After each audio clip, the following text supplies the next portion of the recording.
एक बार गौतम बुद्ध वैशाली नगरी में धर्म प्रचार के लिए जा रहे थे। जब वह नगरी के बीचों बीच जा रहे थे तो उन्होंने देखा कि कुछ सैनिक तेजी से भागती हुई एक लड़के का पीछा कर रहे थे। वह डरी हुई थी। लड़की एक कुएं के पास जाकर खड़ी हो गई। वह हाँफ रही थी और प्यासी भी थी। बुद्ध ने उस बालिका को अपने पास बुलाया और कहा कि वह उनके लिए कुएं से पानी निकाले, सभी भी पिए और उन्हें भी पिलाए। इतनी देर में वहां सैनिक भी पहुंच गए। बुद्ध ने उन सैनिकों को हाथ के संकेत से रुकने को कहा। उनकी बात पर वह कन्या कुछ झेपती हुई बोली, महाराज मैं एक अछूत कन्या हूँ, मेरे कुएं से पानी निकालने पर जल दूषित हो जाएगा।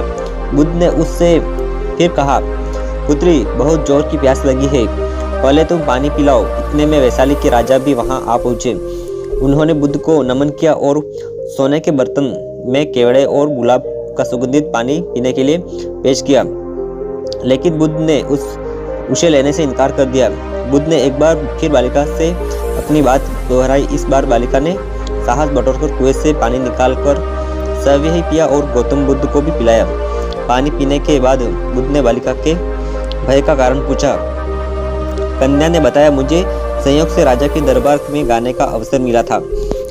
राजा ने मेरा गीत सुन मुझे अपने गले की माला पुरस्कार में दी, लेकिन उन्हें किसी ने बताया कि मैं एक अछूत कन्या हूँ। यह जानते ही उन्होंने अपने सैनिकों को मुझे कैद खाने में डाल देने का आदेश दिया। फिर किसी तरह उनसे बचकर यहाँ तक पहुंची थी कि आप मिल गए। इस पर बुद्ध ने कहा, सुनो राजन, मैं चाहता हूँ कि आप मेरी इस बात को हमेशा याद रखें कि किसी भी इंसान की पहचान उसके धर्म या जाति से नहीं बल्कि उसके गुणों और कर्मों से होती है। जिस बालिका के मधुर कंठ से निकले गीत का आपने आनंद उठाया, उसे पुरस्कार दिया, जिसके कार्य इतने अच्छे हों, वह अछूत हो ही नहीं सकती। कि यहाँ पर नीची सोच और छोटे कार्य करके अछूत होने का परिचय तो आपने दिया है, इसलिए मेरी नज़रों में यह कन्या नहीं बल्कि आप अछूत हैं।